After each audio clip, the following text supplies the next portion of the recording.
video, you know? Listen, guys, if you missed out on Saturday's fights, You missed out. you definitely missed out because that was such an entertaining card from beginning of the main card all the way to the end. Oh, I think, definitely except maybe one of those fights, it was definitely keeping me on the edge of my seat while I was watching, man. We started off with the main event with Sean Woodson, hometown boy, and Julian Erosa. Dude, it was a bad night for Missouri boys. Boy, it was. 0-3 for people from Missouri. 0-4. Who was 4? There was Sean Woodson. There was Luis Pena. Oh, right. Well, him, and then there was the Witt guy that got Jason Witt. He got TKO'd in the first round. That's 3. Who was 4? Jason Witt. He was Was he from Missouri? Yeah. He's from Kansas City. You're right. Mm-hmm. So I'm talking about overall. So it's 5-0 for Missouri, or 0-5 for Missouri the last 4 or 5 pay-per-views. Oh, I'm just talking about tonight. Tonight. Yeah, tonight. 0-3. It was tragic, man. Tragic. And dude, Woodson had a great fight. Fuck, man. I was really hyped for him. Of course, wanted him to be the next superstar, and he still can. He showed a lot of heart. He fought very well. His boxing was very good. On par, dude. For sure. Par. Just, I think it was probably just the experience level of Erosa. That's what played in. He's had 3 times as many fights as Woodson has. He took that O away from him, but it's all right. I think Woodson... He can bounce back really strong. Definitely. And it gives him something to work on, like his ground game and shit. Yeah, definitely. Yeah, for sure. I don't know if it was a matter of exhaustion towards the second round or what. He seemed like he was okay, getting a little bit tired, but... He got caught in that guillotine, wasn't it? The Darce. Yeah, very similar. In the third round with like 2 minutes left. Yeah, man. But, one thing Erosa was saying is that he's like, I felt him hit me. When he dropped him in the second round, I was like, oh, here we go. He's about to finish it. But unfortunately, it wasn't his night. But, he'll be back. His boxing is spectacular. I think if he puts a little bit more behind each punch, maybe instead of just peppering them all and tagging, I think he could finish more people. But, definitely he'll be back. He was starting off the main card, so I mean they'll put him on another card sooner or later, probably within the next couple months. He had a great performance. For sure, man. Moving up, we have Soto and then Jason Witt, Vanilla Gorilla. Yeah, I know. I mean DC called it. He's like Takashi Sato's 1-2 is super impressive, and that's exactly what he finished him in like 48 seconds or something. Went in there just a clean 1-2, dropped him, and Jason was out of there. Honestly. So good on him. I'm not super familiar with him. I know that fight got moved up. Yeah, maybe it was in the prelims. Yeah, because we didn't talk about it in our last video. Right, but for sure. It's still another surprising fight. Yeah, great move up, dude. Definitely. So we'll have to keep an eye on Takashi just because that was super impressive the way he dropped him. Just such a clean straight. Has power. Definitely, man. Has power. Definitely. And then going on to one of the best fights of the night, except for the main event. This was right there, dude. This was up there. Brendan Allen and Kyle Daukaus. Daukaus. Yeah. That was very, very back and forth, man. Very bloody. I think Allen landed that one big knee in the clinch, dropped him. Some good elbows that cut him open. But it definitely, there was a couple times where I thought he could have finished, and he didn't. Which just shows how good Daukaus is on the wrestling, and there's a lot of back and forth. Brendan took Daukaus' one loss now. Exactly. Yeah, he came in 9-0. Mm-hmm. Dude, Brendan can fight. Yeah, definitely. Like both. I going into this fight don't know either fighter right, for sure. But impressive, dude. Like very impressive fights. And both have very good ground games, and you could see that in the fight because they kept reversing each other. Someone would get someone's back, then they'd flip back into guard. I can't remember what choke it was. Maybe it was a guillotine or something or I don't think it was rear naked, but he had him deep in something, and he was able to turn out of it. But it was a guillotine. Was it? It was a super good performance by both of them, man. And Allen just was the better man that night. Definitely. So looking forward to seeing where both of them go from here. Allen 15-3 now. Mm-hmm. I want to see. Definitely keep an eye on him for his next fight because that was super impressive. He's a must watch. Mm-hmm. He's a must watch, especially with that performance last night. Sure. Yeah, last night. Yeah. Wow. Going up to that, we had Greene and Gian Villante. Yeah, that was a weird fight, man. Yeah, I thought Villante, when they were showing clips of him when he was playing his freshman year in college for football, he was gigantic. And he came in here and he looked like Like, he was not in shape at all. It was He was in heavyweight that time, too. I know, right. Greene was emotional after the fight, too. Yeah. Which, I don't blame him. Of course, coming off 2 losses. And if he would have lost this one... Good chance he could have gotten cut after that. And he got dropped. It was he was jumping in for something, and Villante caught him with a left and clipped him and just dropped him. But I was so surprised at that finish because Greene was laying on his back. It was a weird... Villante was over him, and I guess it was like a triangle or an arm triangle from the bottom, which normally traps the head and the arm. But if you're implementing it, normally you want to get on that side that you're choking, that you have the arm trap for, and you're squeezing, and that's... I don't know if it was a combination of exhaustion.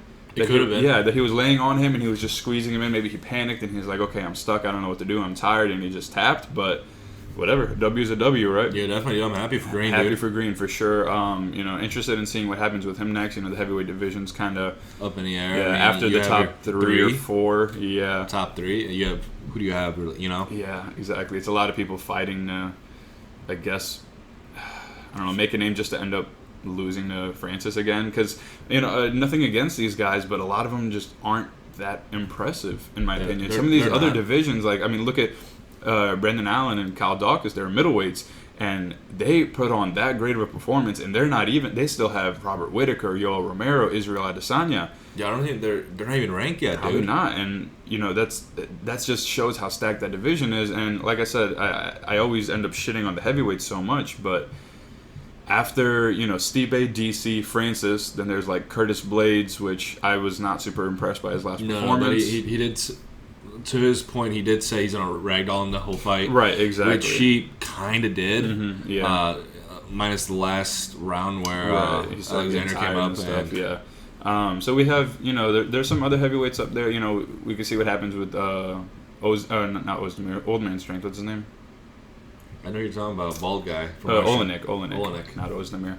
But yeah, so there's some competition out there, but it's good to see Maurice got that W, especially with that unique finish. For a second, I thought it was the OSP choke, which kind of uses your shoulder and your fist, but then once they showed the replay, he just was squeezing, and I guess maybe he's just that strong that he was able to choke him out from there. But good W for him. And leading into the co-main event, that was Platinum Mike Perry. Mike Perry with his girlfriend in the corner. No cornerman. That's insane. No cornerman. We were cracking a lot of jokes, man. Because he was just sitting there putting the ice on his back. And she's like, "What do you want it in my head?" Oh, I'm putting it in my head. Yeah. And man, that was interesting to see.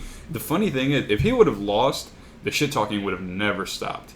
No, it wouldn't have. But since he won, it was like, yo, Dana, fix his taxes, though. Exactly, fix those taxes. I don't know if it's something anyone else is ever gonna do. That's just like a Mike Perry thing. No, he said he's gonna go find a team now. Yeah. After this fight. Yeah, and he said, I want more partnerships than someone trying to coach me who didn't have a successful career, which I've always thought is very interesting. And you watch a lot other sports more than me. I've always thought it's interesting when the coach isn't someone that played. And I don't know if it's just the different mindset. Some people are better viewers. You gotta think about it this way too, though, right? For instance, Michael Jordan, right? Okay. Greatest player of all time in the NBA. Can't run an organization. He can't. Has he coached before? I don't know. No, he's not that he coached, right? Mm-hmm. So he owns the Hornets, right? Yeah, okay. The Charlotte Hornets.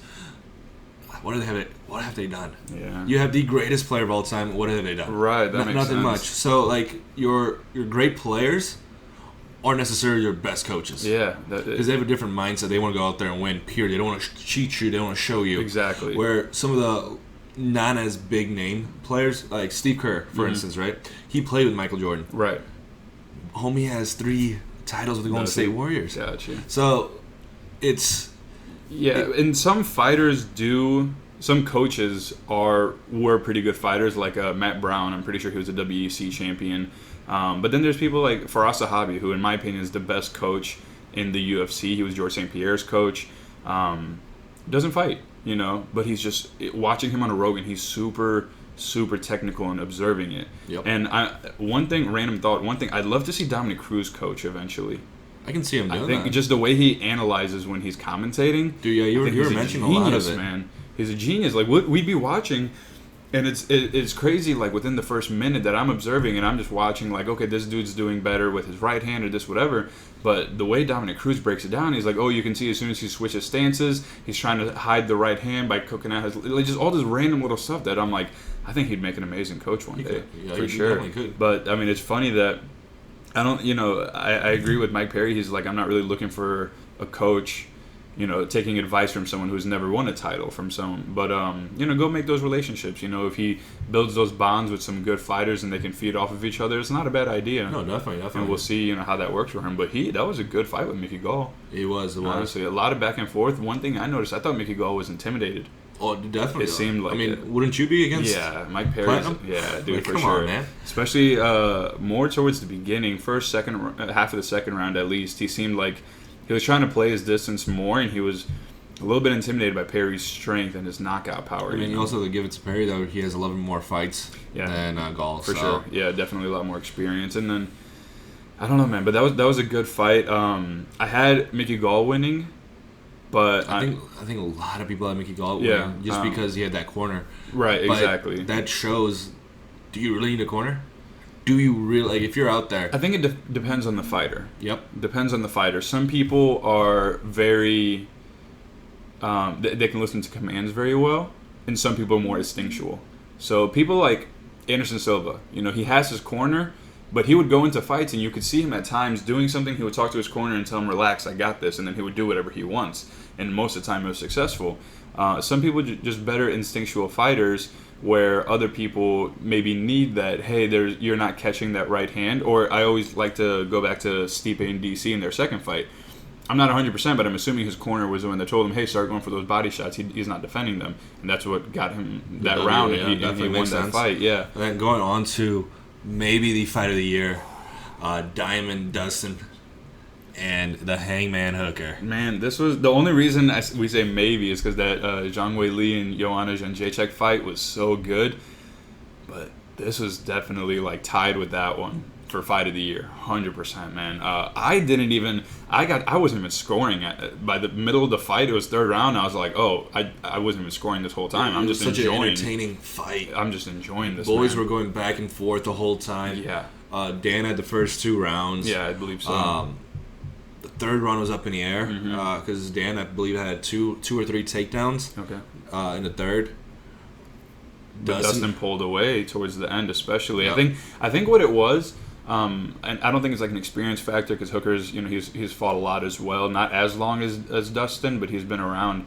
I think it's a combination of Dustin's power because there was times where, especially the body punches, dude, Hooker was doing so well. And there's a lot of clips of them where he would get him against the corner and he would tag, and then rip into the body. And those were really hurting Dustin.